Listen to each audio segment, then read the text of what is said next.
À la guerre, l'attaque possède ses propres atouts, tout comme la défense possède les siens.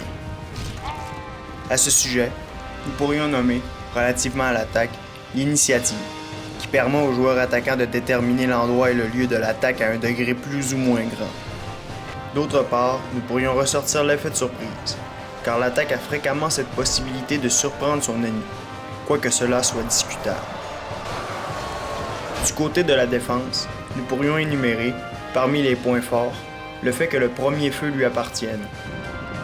En effet, si une troupe d'archers à l'attaque s'approche d'une formation en défense, les archers défensifs auront l'opportunité de lancer une première volée de flèches avant que l'autre ne soit prêt à intervenir, assurant ainsi au défenseur un avantage considérable, puisque dès lors, l'attaquant devra retrancher ses pertes de son premier tir. Finalement, il est clair que la plupart du temps, une troupe défensive saura s'en sortir la main haute, à long terme du moins, comparativement à celle offensive.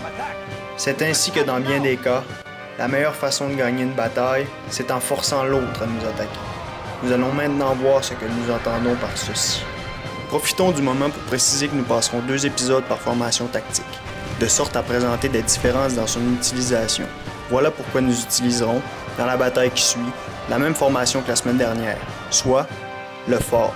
Dans un combat singulier opposant mon personnage, Wolf-NSS, à un personnage nommé Furnarden, nous tenterons de forcer notre adversaire à attaquer notre position défensive.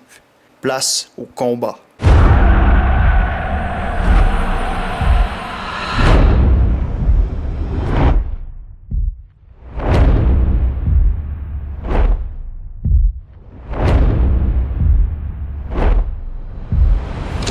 Donc avant de commencer la partie, on va observer les effectifs de chaque côté de chaque armée en présence.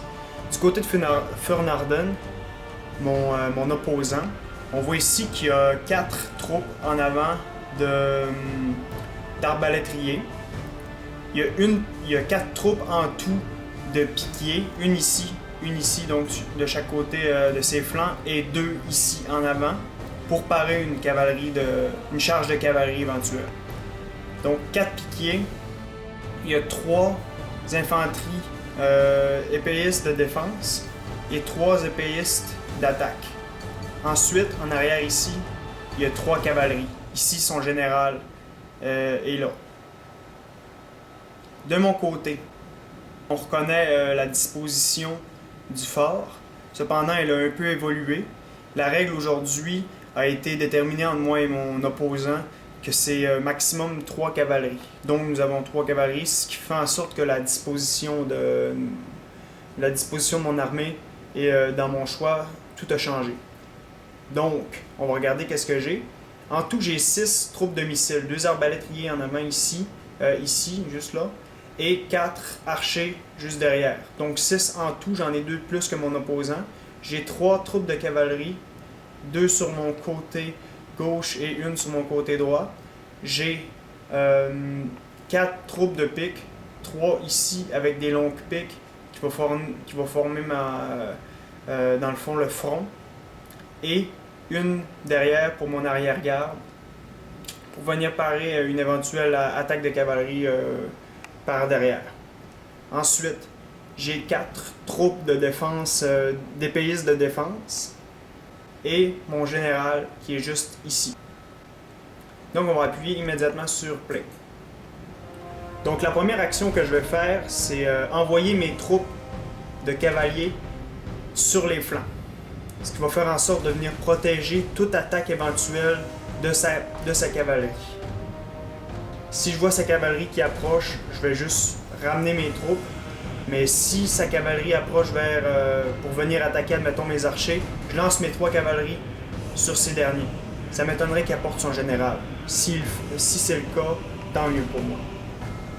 Donc, alors que j'envoie une cavalerie sur mon flanc droit et 2 sur mon flanc gauche, j'approche mes archers pour éventuellement être à portée de tir de mon adversaire. Donc, j'approche, et lui, là, je viens d'entrer dans sa ligne, dans sa mire. Il va commencer immédiatement à m'attaquer.